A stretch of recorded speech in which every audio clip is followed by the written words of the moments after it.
Watu wengi wamejikuta katika hali ya kuchelewa ama kuharibikiwa kwa hatima ni kwa sababu ya kuishi katika lango la uzinzi au uasherati.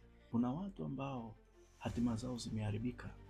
Mungu aliwakusudia kuinuka na kufanikiwa na kufika mbali, lakini kinachotokea ni kwamba adui amewakamata katika lango uzinzi au uasherati. Tunakumbuka kwa habari ya Yusufu alipolazimishwa kulala na mke wa Potifa.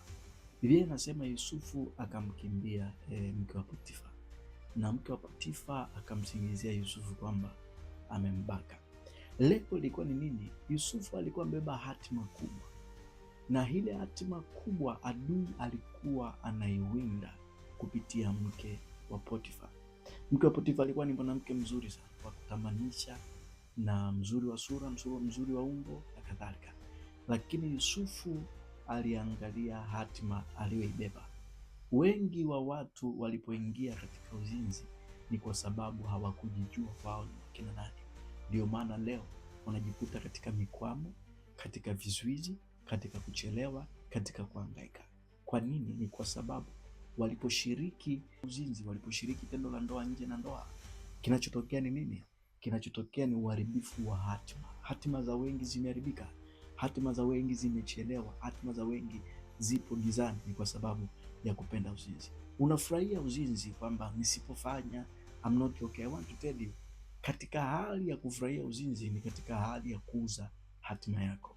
Ukimwona binti leo anafurahia kufanya sex nje ya ndoa, au kijana anafurahia kufanya sex nje ya ndoa, hajajijua yeye ni nani na amebeba hatima gani kwenye maisha yake. Mwingine anaweza akawa na akili na fedha na mali, lakini kuna hatima kubwa ambayo ameibeba, hajaijua ni hatima namna gani.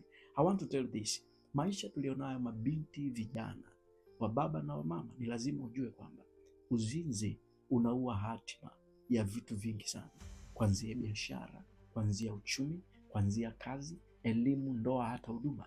Kwa hiyo mtu anapoupenda uzinzi ajue ya kwamba hakuna kitu chochote kinaweza kufanikiwa kukua ama kuongezeka. Hakuna kinachoweza kufanikiwa.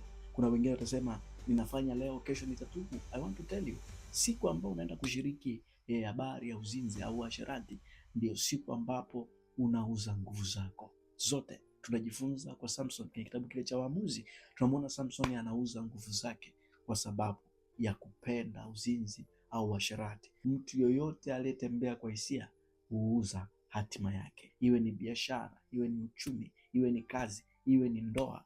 Watu wengi wameuza hatima zao kwa kupenda uzinzi na uasherati. I want to remind you, uzinzi ni lango lililobeba uharibifu, hata kwa hisia, hata kwa mawazo, hata kwa kutazama. Uzinzi unaua hatima za watu, uzinzi unaua maisha ya watu. So I want to tell this, kimbia zinaa, ikatae zinaa, ishinde zinaa kwa gharama yoyote, iwe ni kwa boyfriend, iwe ni kwa girlfriend, iwe ni kwenye ndoa.